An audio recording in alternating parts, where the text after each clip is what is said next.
otro año más a nuestro noveno festival del Día de Extremadura. Hemos querido dedicar el día al folclore infantil.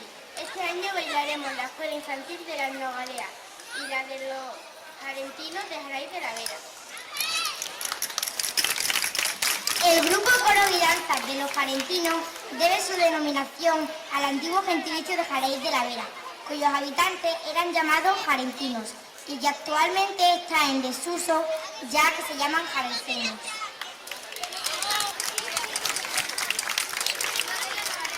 Nace fruto de la idea de los antiguos miembros del desaparecido grupo de coros y danzas de Jaraíz de la Vera, junto a nuevos miembros, 45 en total, que decidieron que la tradición no cayera en el olvido. Los miembros del grupo comparten saberes, partituras, pasos de baile, aprendizajes, instrumentos.